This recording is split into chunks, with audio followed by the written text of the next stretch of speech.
Hello and welcome back to Global Value. In today's video, we'll be performing a fundamental stock analysis of Eli Lilly and Company, ticker symbol LLY. This business is coming in as a subscriber request. At the time of recording this, Eli Lilly is trading for $290.90 per share. Year to date, they're up about 5%.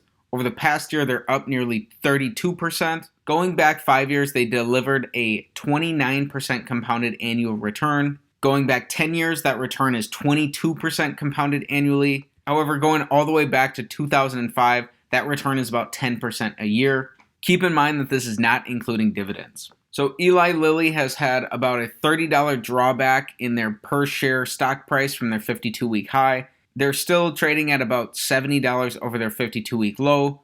Eli Lilly is a very big business. They have nearly a $262 billion market cap. So what does Eli Lilly and Company do? Eli Lilly and Company discovers, develops, and markets human pharmaceuticals worldwide.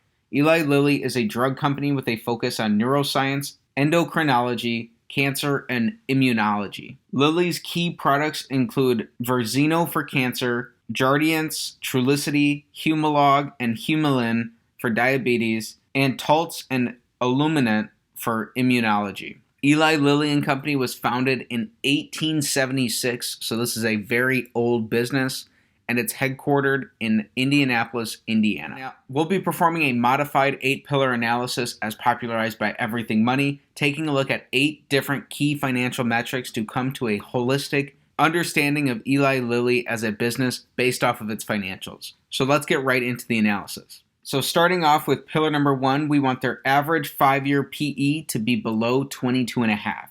So currently they're trading at about 43 times earnings. In the past, especially prior to the pandemic, their PE was all over the place. Earnings can fluctuate this dramatically for a number of reasons.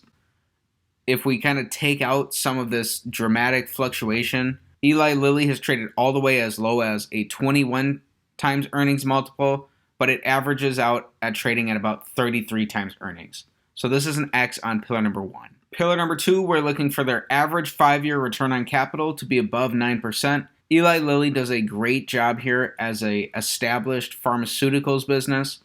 They earn about a 26% return on capital. So nearly 3 times that 9% metric we're looking for. So that's a big check on pillar number 2. Pillar number 3, we're looking for 5-year revenue growth. They've grown revenues from nearly $20 billion in 2017 to about $28 billion in 2021. So that's a check on pillar number 3. Pillar number 4, we're looking for 5-year net income growth. They had negative net income in 2017. All 4 years since that, they've had positive net income. And this last year, they had nearly $5.6 billion of earnings.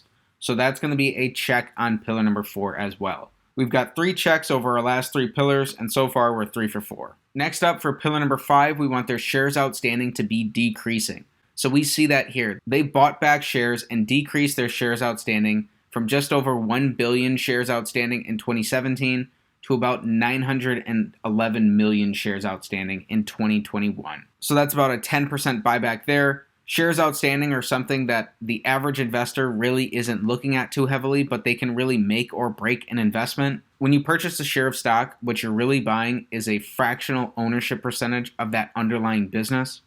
So when a company is buying back shares like Eli Lilly is here, they're increasing your ownership percentage of the business. That increases the percentage of the business's profits that you're ultimately entitled to. As long as businesses are buying back shares for reasonable valuations, you want to see that all day as a business owner. So through 5 pillars, so far we're 4 for 5. Next up, for pillar number 6, we want to see 5-year free cash flow growth. Free cash flow is this column here in green. Free cash flow is cash from operations minus capital expenditures, and it's really the lifeblood of any business. It's what most businesses are ultimately valued based on. Free cash flow can be used to pay dividends, buy back shares, pay down debt, make acquisitions, and reinvest back into the business itself. So Eli Lilly has grown their free cash flows from about $4.5 billion in 2017 to nearly $6 billion of free cash flow in 2021.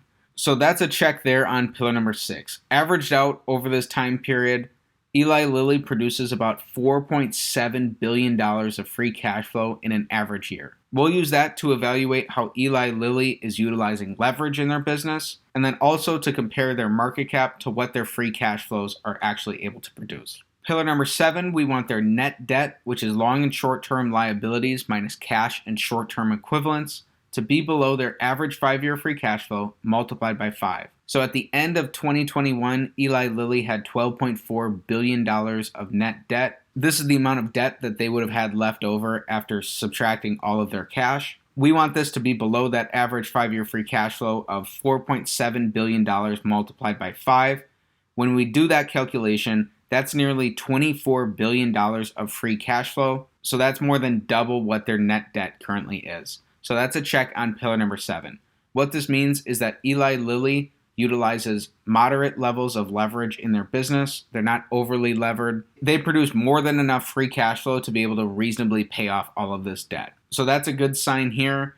And so far through 7 pillars, we have 6 checks. Last but not least, the big pillar of them all, pillar number 8, we want their market cap to be below their average 5-year free cash flow multiplied by 20. This gives us a starting point as to a reasonable valuation for the business. So currently, Eli Lilly has a market cap of nearly $262 billion.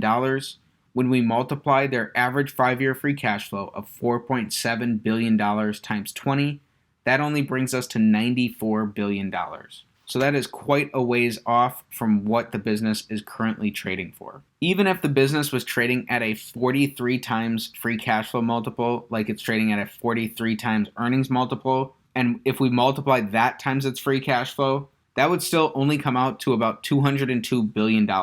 So that still leaves a gap of nearly $60 billion there. So based on that line of thinking, it looks like this business is overvalued right now. That's an X on pillar number 8. Lastly, I want to take a look at Eli Lilly's dividend profile. Some investors are attracted to a business based on its high dividend yields.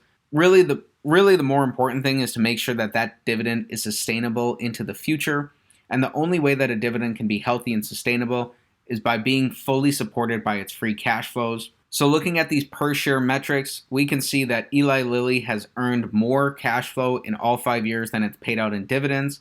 Although it cut pretty close in 2018, Eli Lilly has a pretty high dividend payout ratio. Ideally, we want to keep this below 60%, and in the last couple of years, they have kept this below 60%, so that's good there. If Eli Lilly's dividend payments are a reason that you're investing into this business, this is something to keep an eye on. However, it is fully supported at this time. So in summary, Eli Lilly is a strong business based on its fundamentals. It has strong and steady returns on capital. It's still growing. It's buying back about 10% of its shares, and it's got a healthy free cash flow profile. It's only off on our valuation metrics. However, it's quite a bit off. One thing about businesses is that no matter how great a business truly is, there is a price that you could be overpaying for it. This type of analysis is a holistic starting point. It's not a recommendation to go out and buy or sell a company. To do that as an investor, you got to do your own homework and come to your own understanding of a business. And that's something that's going to require you going more in depth by diving into one of their 10Ks, reading through their annual report, and getting a better sense of the business inside and out. Investors should take an ownership mentality and act like they own 100% of the business to really be able to understand it before making an investment into any company. And again, Eli Lilly looks like a strong business that's been around for over 150 years. So that's it for today's fundamental stock analysis of Eli Lilly and Company, ticker symbol LLY. If you enjoyed the video, please be sure to like the video, subscribe to the channel for more stock analysis videos, and comment down below what business you want me to take a look at next. As mentioned earlier, Eli Lilly was a subscriber request, so thanks for learning about Eli Lilly with me, and have a great day.